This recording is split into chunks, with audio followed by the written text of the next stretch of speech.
In today's video, I'm going to teach you how to set up MFA on Salesforce. By the end, you'll know exactly where to go in Setup, which options to enable, and how to save your changes. We'll also cover how to turn it off later if you need to, and I'll share a few quick tips so the rollout goes smoothly for your team. Start on the Salesforce homepage in Lightning Experience.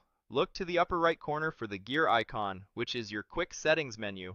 Click that, and then open Advanced Setup to move into the full setup area. This takes you to Salesforce's admin console where you'll configure security settings. Once you're in setup, use the search box on the left to quickly get to the right place. Type identity verification. As soon as you see identity verification in the results, click it. This is the section where Salesforce centralizes options for confirming a user's identity beyond just a username and password. On the identity verification page, find and open the multi-factor authentication (MFA) area. This is where you'll enable the core MFA policies. You'll see several checkboxes that control when users must complete an additional verification step, like approving a notification on a mobile app or entering a one-time code.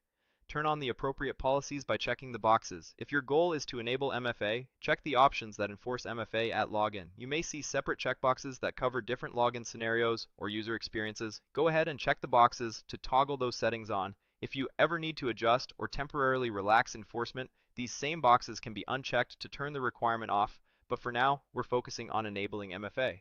Next, look for the option labeled Require Identity Verification During Multi-Factor Authentication, MFA Registration. Turn this on as well. Enabling this adds an extra layer of protection during the moment users register their MFA method, making it harder for someone to enroll a device they shouldn't have access to. It's a simple checkbox that adds meaningful security. When you've selected the settings you want, click Save. Saving applies the policy changes to your org.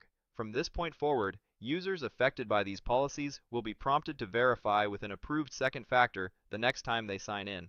Salesforce supports options like mobile authenticator apps and security keys. Choose what best fits your team and make sure your users know which method to use. If you later need to turn off MFA, head back to the same identity verification page and the multi-factor authentication section.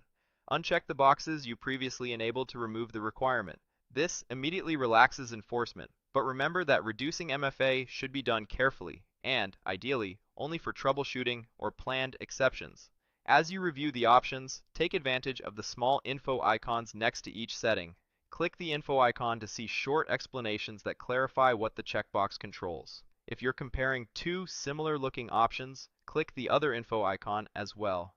These tooltips are helpful for confirming you're enabling exactly what you intend, especially in environments with multiple login policies or custom authentication flows. After reviewing the info tooltips and making any adjustments, click Save again to commit your changes.